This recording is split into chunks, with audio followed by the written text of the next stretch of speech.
Thalassophobia, a morbid fear of the sea. Subnautica is a game with the textbook definition of the sphere. As many may know, you have to crash on the planet and have to scavenge for resources and thrive underwater in order to survive. And in the game, you have to escape foreign alien fish and be forced to go into very uncomfortable and dangerous scenarios and make it out of the sea and back to your home base of Altera. However, the topic I would like to cover is the sound and design of Subnautica and its fish to see how it shapes the game into a well-known thalassophobia full gameplay experience. Early on in your run, you may encounter an almost pufferfish-like creature that just so happens to be mature enough to chase you right as you pass by it. The creature is called the crashfish, and it is quite terrifying, as it is the first real experience of intense sound design in the game.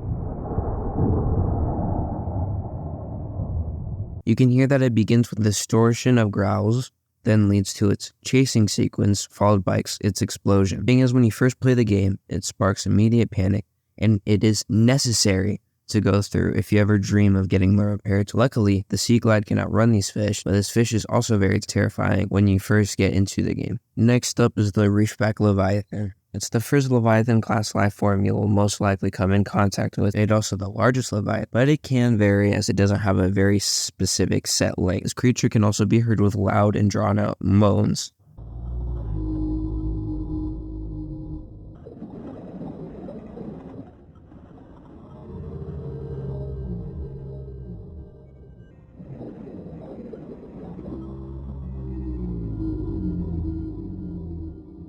Funny thing is, though, is that these creatures are completely friendly, with really no threat besides the potential spawning of hostile organisms on the reef on its back. This sound originates from people literally just yelling in a room, and it gets super slowed down to the point where it makes the creepy sounds that hover over the grassy plateaus, which is where it comes from. It comes in two variants, in which the juvenile is much smaller and doesn't contain anything on its back.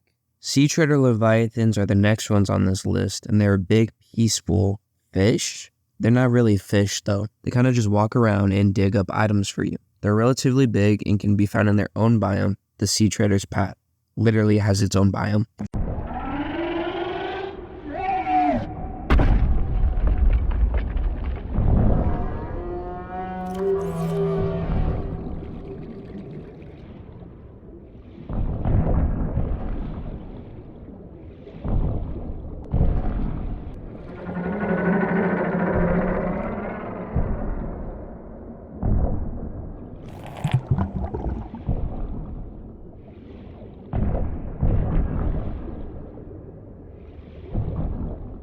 There's nothing really scary about them, but they do happen to live between very dangerous regions of the map, being the dunes and the Grand Reef. Also, the sea treader's path is scary in itself, as it sits on the crater's edge and has a dark blue hue, almost as if something could just be watching you in the dark. I figured I would mention these key leviathans as they are the best thing in the game.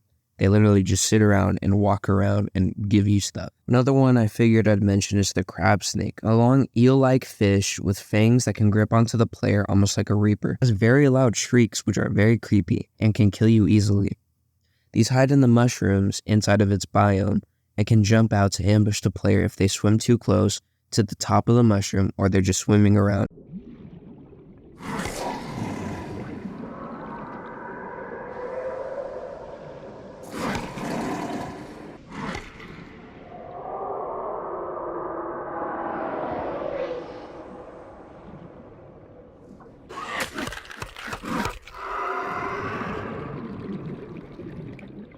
Its roars are like that of the Reaper, which will be coming up, with having a prolonged, almost raspy sounding yell to it.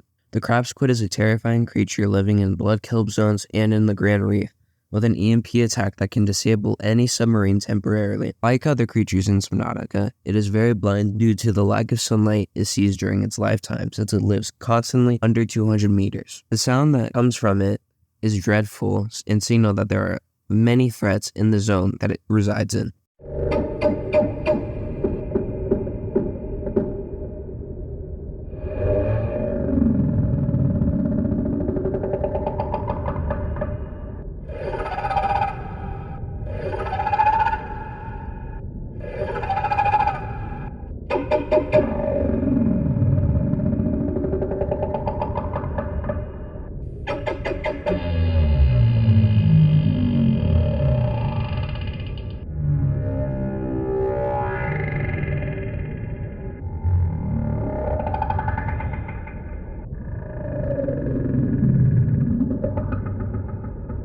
There isn't really anything to note about the sounds, however, when it is sped up, it sounds like a door creaking. Here we finally come to the most annoying creature on this list, the Warper. No question. It caused so much trouble and are very terrifying to face against. The Warper can teleport you outside of your vehicle to him. He deals pretty decent damage. The real trouble is where he resides, which is quite literally every place where a dangerous Leviathan spawns. They do sound interesting though.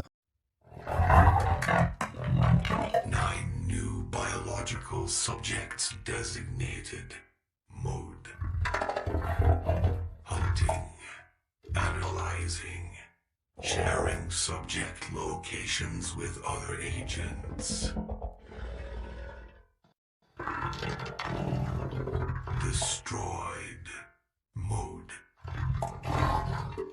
patrol. New targets unaccounted for. 1.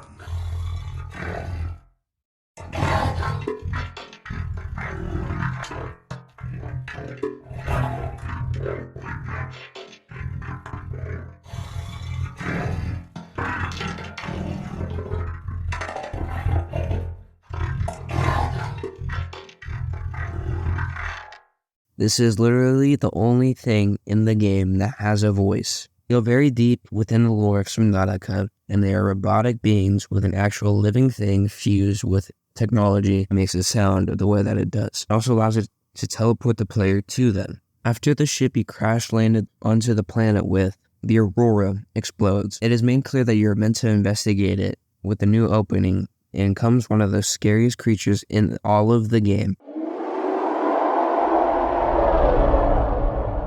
What you just heard are the sounds of the Reaper Leviathan. In my opinion, it is the scariest sounding creature in all of the game. It also looks very creepy, with its 4 large mandibles protruding out of its face. It can pick up a sea moth or prawn suit and violently shake it to heavily damage the vehicle.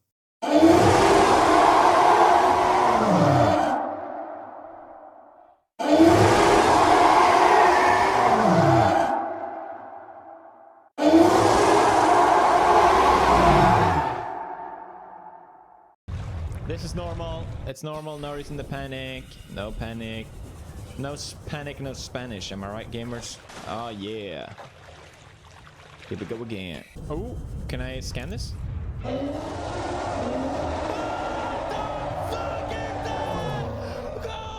The Reaper is right around the same length as the Cyclops, with it being very, very aggressive. It is said that it uses echo radar, meaning that if you hear it, it does in fact see you. Do note that they spawn much more frequently than just in the front end of the Aurora, with there being 2 to 3 that spawn in that front, but also 3 at the back end of the ship. Once more, there's a region called the Dunes, opposite side of the map to the crash site, where 8 Leviathans spawn. Also, there's another area called the Mountains that contains 7. Finally, we have the scariest creature, the Ghost Leviathan. Many people say that this is the scariest creature, like this post on Reddit.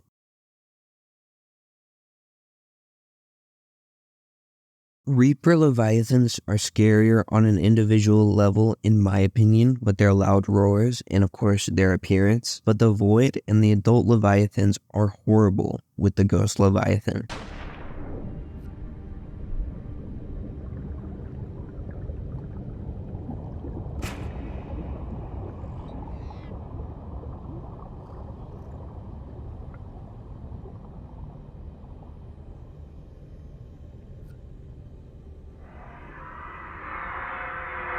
The worst part of it is that I didn't even record that bit. I'm still deathly scared of even getting close to the edge. Anyways, the Ghost Leviathan has these sort of shrieks that are ear-piercing.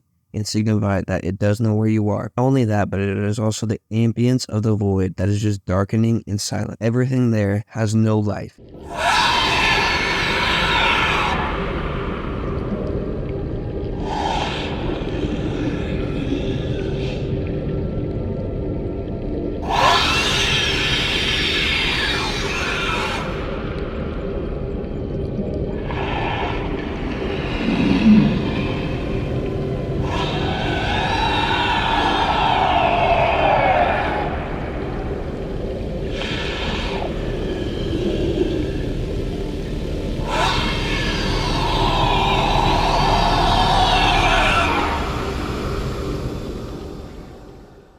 That also brings me back to another topic. Little details in the very limited speech in Subnautica help make it more scary. A good example of this is whenever the player enters the dunes biome for the first time and the PDA does the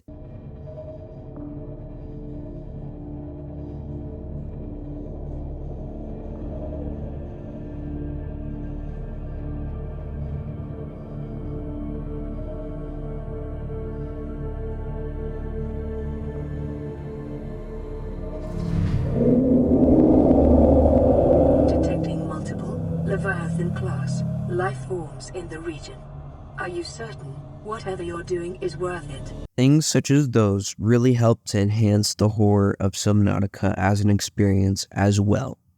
Another interesting sound is when your vehicles are damaged, like the sudden clanging of your sea moth when it bumps a wall in a dark place, or even when the Cyclops, the warning it gives you before it explodes, and the chances that you are probably somewhere where that is least convenient. Anyways, that is the end of the video. The sound design of Subnautica is wildly scary and makes the game super good. I felt like I didn't really want to include any other elements as I feel like they aren't just as heavily looked over as the sound design is. Also, I do know that I covered very few creatures in this video. There are many more, and I heavily suggest that you go and look at them on the Subnautica wiki or even in-game. Do make sure to hit like and subscribe though. That would heavily help as I'm a very, very small channel with only a few subscribers and I've been putting in work. It is 3 a.m. right now and I'm recording this. Please make sure to interact. Please.